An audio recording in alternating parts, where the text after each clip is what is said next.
और जीवात्मा को छुड़ाने के लिए उस मालिक का भजन जरूर। ये मकान किराए का, आपका मकान नहीं है। उसने साफ सुथरा आपको दिया और कहा है कि मेरे मकान को आप गंदा मत करना, जो भी करना अच्छा करना, और तुम अपनी जीवात्मा को जगा के मालिक के पास पहुंचा दो। तो आपने उसके वादे को तो भुला लिया और आप कर्म करने लगे, तो मकान आपने उसका गंदा कर दिया, मैल से भर दिया, कूड़े कचरे से, और बदबू और दुर्गंध आ रही है। तो वो आने ही वाला है, तो कहेगा कि भाई हमने मकान तुमको साफ दिया था, तो जैसा दिया तो ऐसा देना चाहिए था। तुमको मेरे मकान में अपना काम करना था, तो अपना काम कर लेते, तो अपना काम किया नहीं, मेरे मकान को गंदा कर दिया, फिर वो ठुकाई करेगा बेदर्दी के साथ, ऐसी ऐसी कठोर यातना देगा कि तुम चिंगार लगाओगे और वहां कोई सुनने वाला नहीं, कोई नहीं सुन। इसलिए उसके मकान में रहो, उसके मकान को कूड़े कचरे से मत भरो, जो उसने नियम बनाया उसके मुताबिक, उसके अनुसार तुम पालन करो। देखो भी, सुनो भी, बोलो भी, सेवा भी लो, सेवा करो, काम करो, काम लो भी, काम दूसरों का भी करो, ये सब करो। इंद्रियों से क्रिया करो, लेकिन सच्ची करो, जिस क्रिया से सबको आराम, वो क्रिया मत करो जिससे दुख मिले, वही यही तुम्हारे लिए दलदल बन जाएगा, बवाद। तो आपको रो रो के देना पड़ेगा। तो आप लोग ये जानते नहीं, समझते नहीं। तो मैंने आपको ये बताया था कि भाई प्रियलाल ने गोस्वामी जी महाराज के पास पहुंच करके और उन्होंने कैसे मालिक को या सबको कैसे प्राप्त किया, आदि से अंत तक और अंत से आद तक उन्होंने सब जान दिया। लेकिन प्रश्न इस बात का है, तुमको शंका हुई ये उनके पास पहुंचे कैसे, यानी पहुंचने का कारण क्या बना। तो देखो, जब कारण बनता है तो कैसा कारण बनता है वो सुनने लायक है। प्रियलाल काशी में आने वाले नहीं थे, कहीं और जा रहे थे, लेकिन अब कारण बनना था। इनके चेले ने प्रार्थना की होगी, क्या गुरु महाराज हमारे घर पर पधारिए। ये पढ़े लिखे थे और सबके गुरु थे, तो बाइज्जत सम्मान के साथ याचना की। तो मतलब यह कि विचार करते रहे, तो वो अपना वो कार्यक्रम तो बंद कर दिया और सोचने लगे चलो काशी चले। तो काशी, तो जरा सा थोड़ा इनका जरा सुन लीजिए कि बहाना कैसे बना।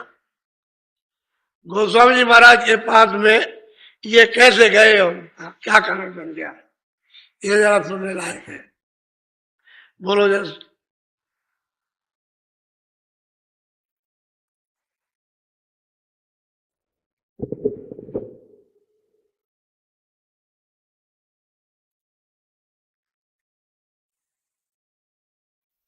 अस अस कस भाग ये है मशहूर, सत्य हम बखाना, अस अस वेद पुराण।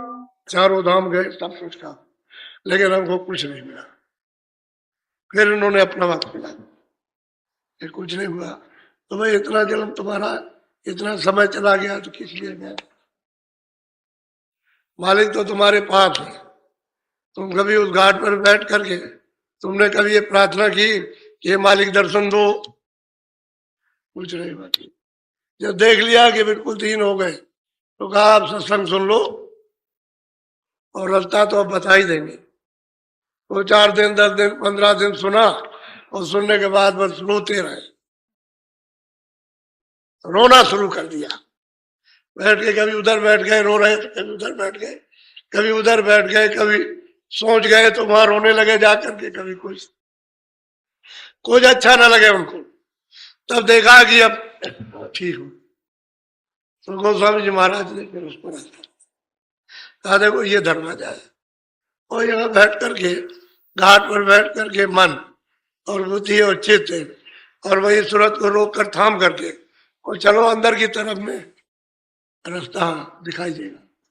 तो बैठ के साधन करने लगे, साधन करे रोए, साधन करे रोए। इसी तरह से ये सब सफाई हो गई। तब कूड़ा कचरा साफ हो गया और आँख खुल गई, दिखाई देने लगे। ये बात है विरह इसमें। विरह ही सब काम कर लेती है। बस 100 दवाओं की, 100 यत्न की, 100 ज्ञान की, 100 ध्यान की, 100 पढ़ने लिखने की, एक विरह वो ला करके दरवाजे में पड़क देती है। दरवाजा मिलना चाहिए, विरह ही काम करती है। अब मीरा कोई बुरे हो गए तो एक दफे राजा रैदास जी रास्ता बता करके उसके बगीचे में, यानी राजा के मैं बगीचे में वो आई दर्शन करने, उसको रास्ता बता दिया। एक ही दिन की बात और लग गई उसको लो तो रोती रहे, मतलब ये और जो बताया था साधन करती रहे, रोती रहे, साधन करती, आँख खुल गई। वो तो बात ये है कि मेरा सब काम करती है, वो सब कर लेगी बात। अब ये भी रोते रहे तो रास्ता बताए। तो मैंने पहले इनका सुनाया कि इन्होंने कैसे प्राप्त किया।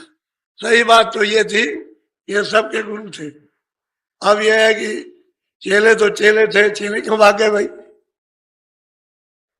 चेले क्या समझ के भागे? कहले गुरु नास्तिक, गुरु ढोंगी है।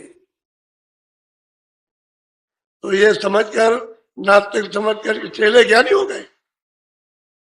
गुरु ज्ञानी रहा, चेले ज्ञानी हो गए।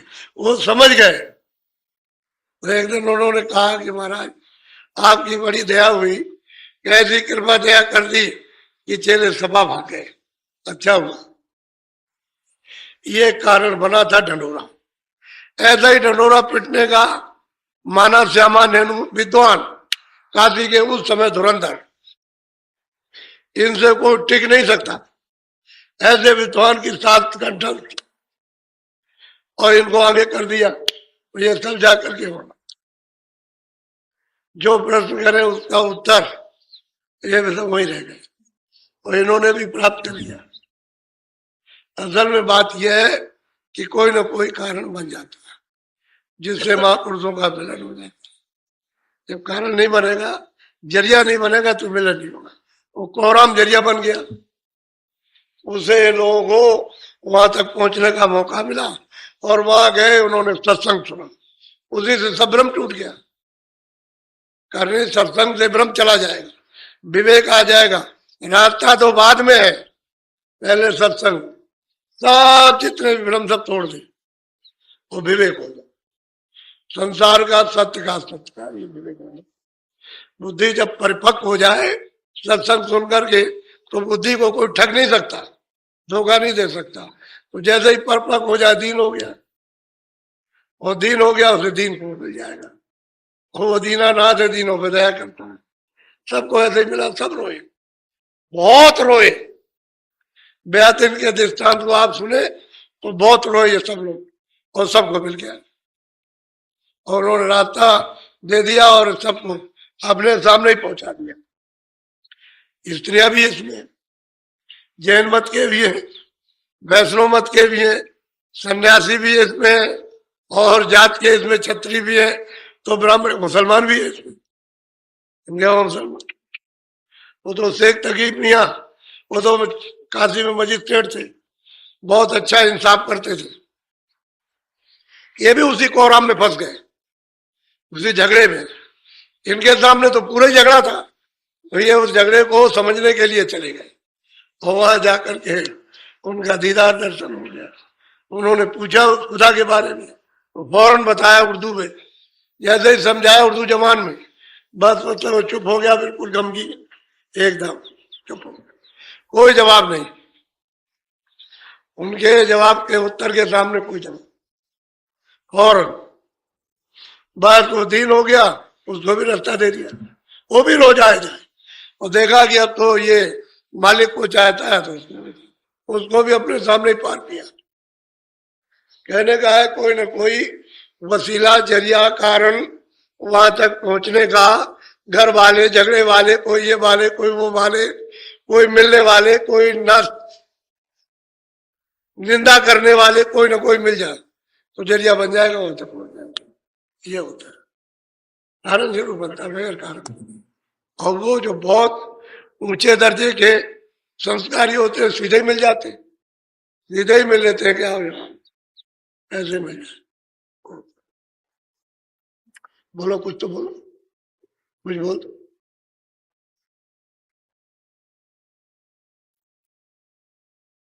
प्रिय लाल लख बात ये अनंत न्यारी कही, सूझ बूझ ही ये सोई जब अरूप गति को कहते हैं कि जब उनकी आंख खुल गई और ऊपर के लोकों में, मंडलों में, ब्रह्मांडों में गए, और जब उन्होंने अपनी आंख को देखा जा करके, तो कहते हैं ये रत और आनंद, ये अकथ है, अगाध है, लिखा नहीं जा सकता। जो नीचे की लेखनी है वो भी इशारा ही करती है, वो भी वहां का, क्योंकि वहां की चीजें या नहीं है। ये जरूर है कि छाया है यहाँ, तो वो भी छाया की छाया, छाया के ऊपर से छाया पड़ी, उसकी छाया, फिर उसकी छाया, उसकी छाया, उसकी छाया, तो ये छाया है। कितने भागों में बढ़ गई छाया।